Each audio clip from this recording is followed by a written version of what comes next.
I think it's time that we talk about one of the walkthroughs that I did in South Boston for 4 houses or units. There were 2 single families, one 3 family, and another 2 family. These are homes that needed some repairs done to them, but in a market like the South Boston market, the houses go for a pretty penny. So depending on what type of price point you purchase the home in, that's going to dictate what is considered a good buy or not. If you're someone who's an investor, you're trying to get as low as possible. And then if you're someone who's looking to purchase the property for yourself, then you can afford to go a little higher than an investor because you don't really plan on making any profit off the home right away. So investors are going to have a different mindset when it comes to purchasing a property like this. So let's start with house number 1. So this house, this is a 2-bed, 1-bath home. It's currently being listed for $500,000. As you can see, the home does need a lot of repairs in order to get it up to code. There's holes in the wall on the ceilings, and essentially the whole house needs to be gutted. This home is listed at $500,000, but if you can put in a good amount of work into the home, you can make a profit off of the flip like this. Like I said, if you're looking to live in it, it's still a good purchase. It looks like there's a lot of excessive repairs that need to be done, and it seems like there's some water damage. It could have, came from the roof or the upstairs, who knows.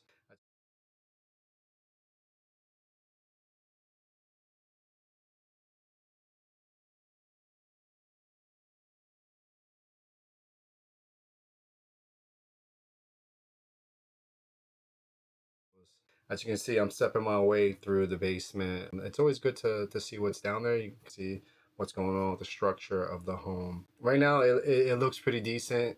Here in the basement, there's nothing too much going on. I think I saw that there was a bathroom in the basement, which can be a good thing, right? Sometimes if you want, you can put some plumbing down there and do a lot of things with that. So right now, I'm stepping out of the basement and going upstairs onto the second floor. This home, it's not in the best condition, but it's in pretty good shape. When it comes to something like this, a single family home, you can sell for 1.6 upwards of 2.1 million. It all depends on the condition of the home and the area. So this is an area that's right next to Andrew Station. Preferably you want to be not on the West Broadway side of things. That's more or less the area that's more sought after.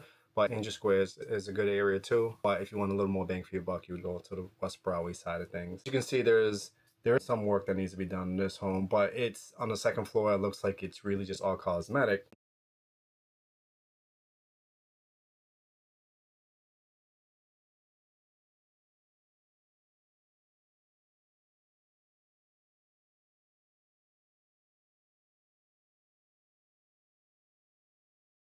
Now we're going to step into the second house. This is unit 6. For this one, once you step right through it, there is not as much damage to the house as the first unit. As you can see, you don't walk into it and there's a hole in the ceiling. I'm pretty sure that you're going to have to do some things that's more extensive, but the condition is better. So because of that, you have a faster time of getting the home up to code and making it look nice. So right now, you're really just kind of racing against time. This job can be done pretty quickly for this home, and you can put it on the market right away. There is not too much in terms of damage to this home. This home is pretty great, to be honest with you. I'm just looking from the first floor.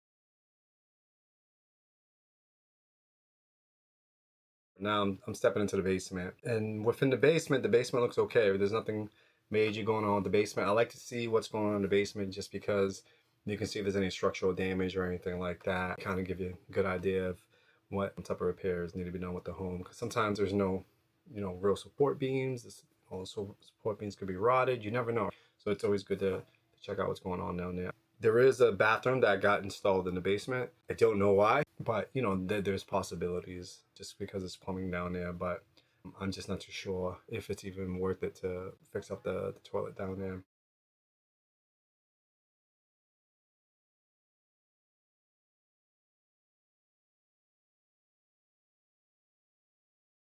Now I'm stepping through the stairs, going to the second floor. This home, it's night and day compared to the first homes. You can see the rooms, especially this room right here. It's in great condition. There's nothing too much to be done in this home. For my money, I would definitely, if I were to purchase the single family homes, this is would be the one I would purchase.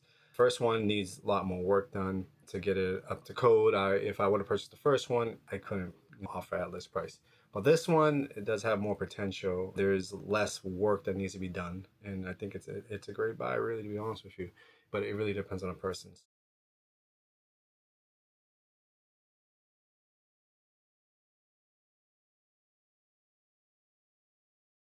We're in house number three.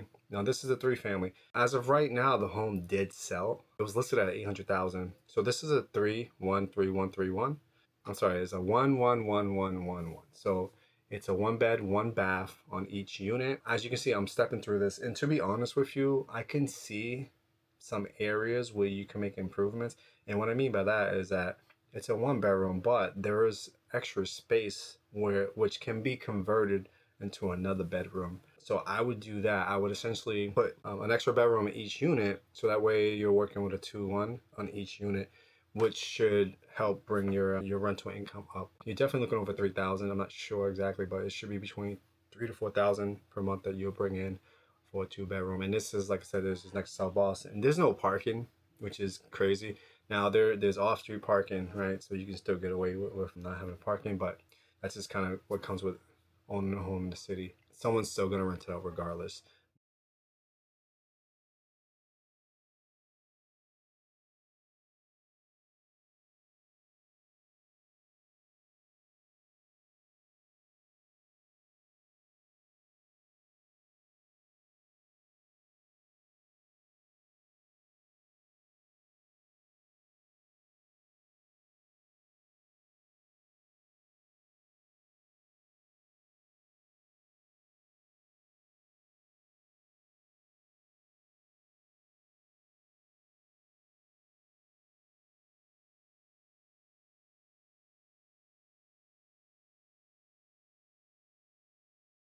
This is the second floor. Now the home does need work done, but at the same time, it's a three family, and that's to get a three family in South Boston for under a million. It's mind boggling. It just doesn't happen. Now each unit has the same layout, right? Which is pretty great.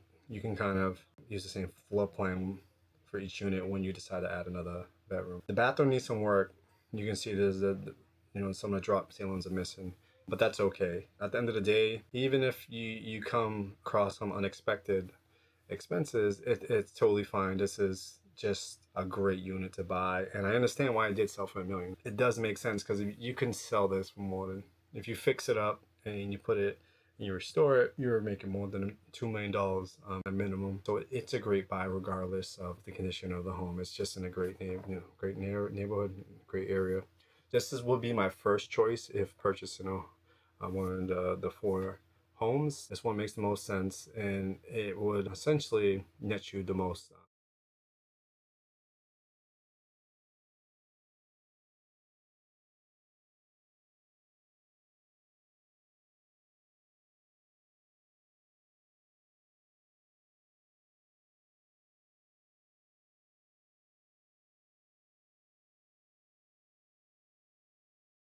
If you looked outside real quickly, you can see that there's really no parking. It's a one-way street, or a dead-end street. There's nothing much going on. It looks like there was some damage to the roof just because you see water stains on the ceiling, which would indicate some damage from the roof because we're on the third floor, right? So this is the final unit up top, but it's still worth it. So I'm looking through this unit. It's like, from what I can see, it's in great shape for the price. I mean, it's just been neglected, right? That's just kind of how it goes. Sometimes you can find some units that are not in the best shape, but you can make some money off of it. And right here, I'm trying to. There's a roof access, right? So there's a door that goes to the roof. They locked it, which is smart. So I mean, I don't personally want anyone on the roof, so I would just come if I get wide there just in case. I don't know, maybe a fire happens, you can escape. But I would be very cautious with that room exit right there because you don't want someone to die and then you get sued for it. So this is the basement to the 3 unit. The basement it's pretty wide. There's a lot of space in that basement, which I was kind of surprised by. If you had a longer windows that kind of came down more, I mean, you have another egress, and then you can. There's a chance you can convert that basement into a fourth unit, but it all depends on if it's all up to code or if the fire department will pass it. I personally wouldn't want to do it because I just don't see enough windows to kind of get out of. And if you have two exits, it's typically fine, but I don't know if that'd be a great idea for that home.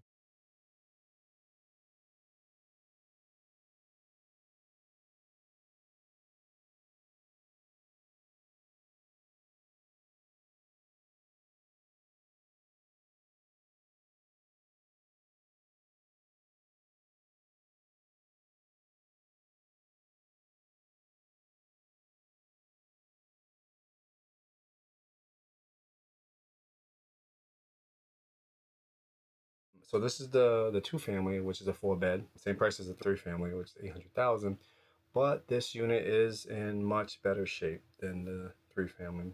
It's just the way it goes, right? Sometimes you will see a home that it might be a better buy, but a home like this, even though the 3 family is going to net you more, this 2 family will most likely get you to the closing table faster. There is less work that needs to be done for this 2 family. The 3 family has more rooms, but like I said, if you're just looking to get in and out, I think this is great to purchase because you're probably gonna have less of a headache dealing with it, and the time frame to get it on the market will be shorter than the 3 family would.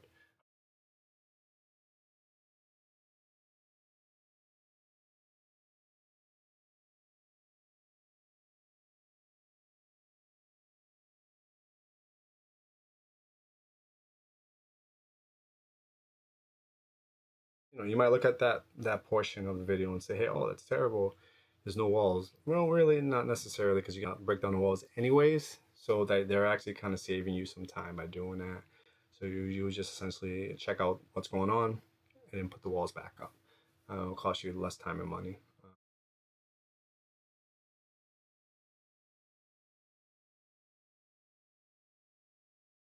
So I'm stepping through the first floor of this 2 family. Now I believe I'm going up the stairs. I'm pretty sure I was contemplating if I should go in the basement or not. And I think I heard somebody that was coming down the stairs, and that's why I decided not to. Well, coming up the stairs from the basement, that's why I decided to go up the second floor. That room really looks like it's like an interesting room, right? It's I forget what you would call it, but a room you would step through, put your shoes in, and just store your stuff in, and before you step into the actual house. The second floor is in great shape too. There's not much that you need to do with this home. It does kind of have a funky layout. If you look, it kind of you're stepping into the bathroom. I mean, the kitchen, I should say, which not the biggest fan of. Stepping right into the kitchen, you kind of want that to be left in the back.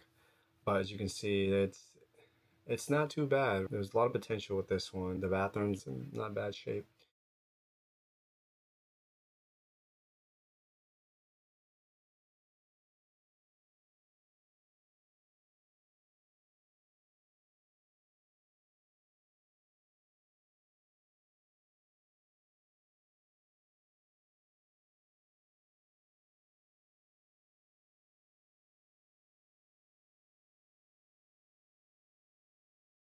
And then I'm stepping through, let's see, oh, that's just a little closet, not too much going on there. And then I got it's a small area. I thought it was a bedroom for a second. It's actually stairs. I think this is a 2 floor. Yeah, I believe so. So this is pretty cool. You have that's a nice sized bedroom. It has cabinet space. Yeah, you can turn that into a nice little closet for you to store your clothes and other things. So this you actually stepping up to the second floor. I remember this part going up to the third floor, I guess I should say, and I almost hit my head. So you gotta be very careful. Now this unit it has 2 bedrooms on the last floor, which is the third floor of the building, but it is the second floor of the second unit. I'm not the biggest fan of rooms that have the type of ceilings where they're sloped, not straight up and kind of like a square, but it's more. This one's kind of like a triangle ceiling. But sometimes when the room is big enough, I don't mind it because there's enough space, right? But in this one, I believe this wasn't too bad. Ideally, you would just make this whole second floor into one huge bedroom if you plan on living there, but it's not so bad.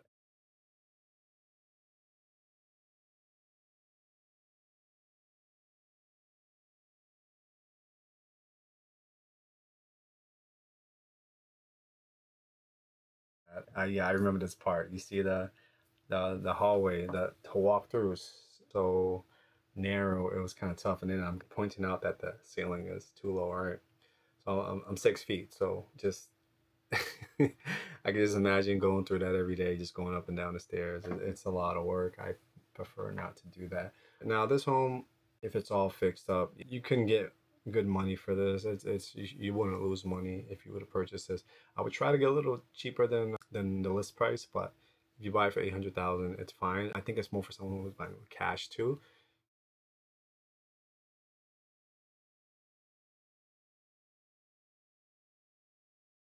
But right now we're in the basement. This basement, I believe this is the nicest basement that I've seen out of all the units. It's not super dirty. It has it has a lot of potential down there. Now, remember, when you're purchasing one of these homes, it's always best to use cash, right? Because you're not paying for the interest on the purchase. If you do decide to use a loan, a lot of times people they use like a rehab loan, right? So it's something that I've used myself and I've used helped buyers use. With that, you gotta be very careful because you're paying interest on something that isn't complete yet. If you were to do something like that, I suggest there's a type of loan where FHA offers where you don't have to pay the loan back for up to a year. Now, if you're doing investment, it doesn't work. It's only for FHA borrowers, right? So it's a great tool. So say you bought the 3 family or 2 family, even though it's you might look at it as an investment, all you have to do is say, hey, look, this is the home I'm looking to live in, and I'm going to rent out the 2 unit. That's still a property you plan on living there, so you can use FHA loan. You can take advantage of the program. It's something that I highly suggest. If that's something you're interested in, you always can reach out to me about that.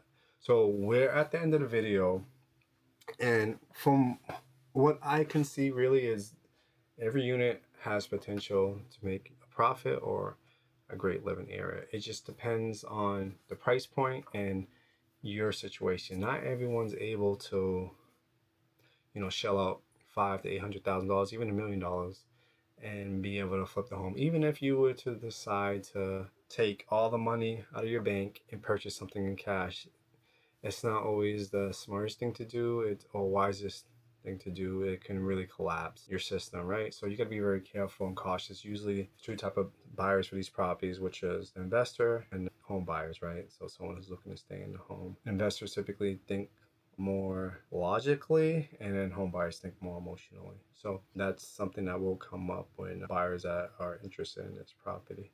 So, right now the market is kind of shaky in a sense, but not really. And what I mean by that is, depending on the area that you purchase the home, you're going to see multiple offers. Now, that doesn't mean that you're going to get that if you overprice your home, because as of right now, buyers they can't purchase something that's way above their budget. In order to kind of get something sold, you have to price right. For right now, as I speak, I actually had the agents for this property reach out to me because we did submit an offer. I submitted an offer for one of my buyers, and they said it wasn't enough, even though it was at a list price. So they overplay their hand and hurt the seller, right? So you got to be very careful of how you market a property and make sure that your communication skills are up where they should be, because at the end of the day, it's a professional business, and you have to make sure that you're communicating with your clients or prospects who are interested in the home. Right now, the only home that's sold out of those 4 units is 3 family. Still in the market right now, the other homes. I still think that it's a great buy, but because of the interest rates, the rates should shoot up a little bit because of what's going on, and that's going to play a big factor in deciding if buyer wants to purchase the home. Just be mindful of the market. If you're thinking of buying or selling, I would say there's no such thing as time in the market. It's just your situation. So if your situation dictates the need or want to buy or sell, I would say go for it. Don't just think that you can time the market. Nobody really can do that. It's luck at that point. It's like playing the stocks. you gotta be very careful. Now, you play the percentages, yes, but it doesn't always work out that way. All right, so that was a walkthrough of some fixer-uppers or units that needed some rehab. Some great homes that I thought that are worth the buy. And I think that if you do have the funds, you should check it out. But if you do have any questions about buying homes like this or these specific homes, let me know. I'm always, available for you to give me a call or send me a message. I don't mind at all. So as always, if you're looking to buy or sell, you're always welcome to reach out to me. Until next time, talk to you later.